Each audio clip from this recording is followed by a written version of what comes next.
안녕하세요. 박민수 박사입니다. 오늘은 정상세포가 암세포로 변하는 환경을 감소시키는 원칙들이라는 주제로 말씀을 드리겠습니다. 암은 현대학이 급속도로 발전한 지금에도 매우 두려운 질환임의 사실입니다.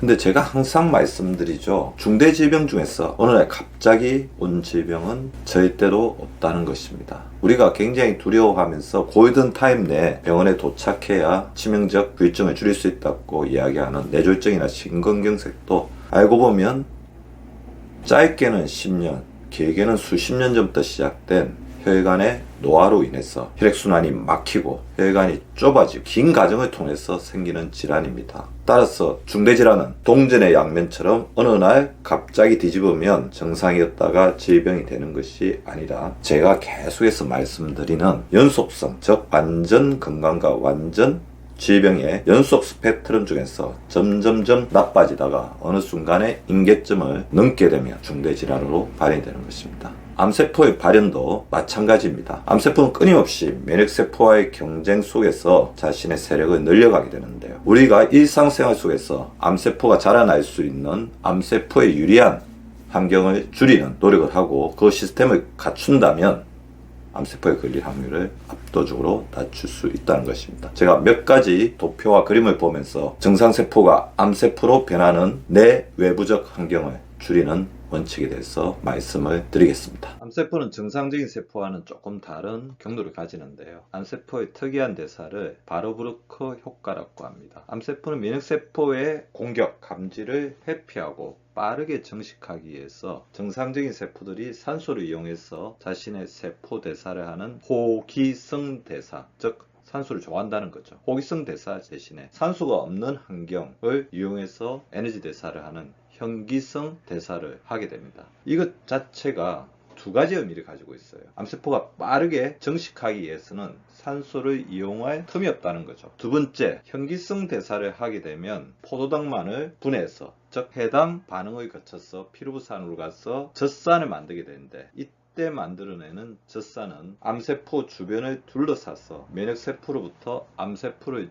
지키는 작용을 하게 됩니다. 어떻게 보면 암세포는 굉장히 영리하면서도 자신의 어떤 생존 방식을 찾아 나가는 교활한 존재라고 볼 수가 있습니다. 즉 이런 부분을 우리가 고려한다고 한다면 암세포가 우리 몸에서 정식하는 것을 막아내기 위해서 어떤 원칙을 가져야 될 것인가가 아주 자명하게 드러납니다. 첫 번째, 탄수화물을 이용하게 된다고 했죠. 따라서 우리가 탄수화물의 섭취에 유의하지 않으면, 즉 단맛이 나고 혈당 지수가 높은 흰살, 흰빵, 흰면을 먹게 되면 암세포의 대사에 작용하게 된다는 것입니다. 두 번째, 호흡이 굉장히 중요해요. 우리가 호흡을 제대로 하지 못하면 우리 몸은 산소가 부족한 상태가 됩니다. 현기성 대사에 유리한 암세포에게 유리한 환경을 만들어줄 수밖에 없다는 거죠. 따라서 호흡 훈련을 평소에 해야 됩니다. 심호흡을 하는 운동을 해야 되고요. 더불어 우리 몸에서 산소가 제대로 순환하기 위해서는 유산소 운동을 규칙적으로 해야 되죠. 따라서 호흡이 가쁘고 빠르고 불안하고 운동이 부족한 사람들은 암세포의 정식이 유리하게 일어날 수밖에 없다는 것입니다. 그리고 이 암세포가 자신 주변을 젖산으로 만드는 것에 대해서 굉장히 중요한 시사점이 있는데요. 바로 우리가 오늘 암세포가 자신의 주변을 젖산으로 만드는 것을 방어하고 정상적인 환경으로 돌리는 우리 몸에 호르몬이 있다는 것을 집중하셔야 됩니다. 기억하시다시피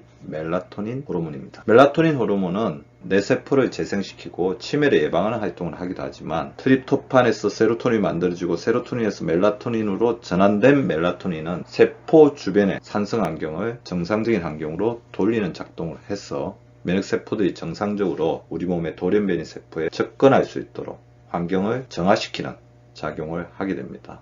따라서 멜라토닌을 항암 호르몬이라고 부르는 이유가 거기에 있는 것이죠. 멜라토닌은 트립토판에서 나온다고 했으니까 트립토판을 재료라고 할 수 있는 칠면조와 닭고기, 생선, 달걀, 유제품, 콩류, 견과류와 씨앗류, 곡류, 초콜릿 등을 충분하게 섭취해 주시는 게 바람직합니다. 우리 구독자분들에게 정상세포가 암세포로 변하는 확률을 그리고 그 환경을 근원적으로 차단하는 줄이는 건강 연속적 방법의 측면에서 말씀을 드렸습니다. 보면 굉장히 원칙적이지만 우리가 너무나 중요하기에 또 간과하고 있는 원칙들이었죠. 그래서 오늘부터 일상생활 속에서 암세포가 자랄 수 있는 환경을 원천적으로 차단하는 건강한 생활 환경을 갖추시고 이런 부분들을 지속하실 수 있는 우리 구독자분들 되시기 바라면서 오늘의 강의를 마치도록 하겠습니다. 감사합니다.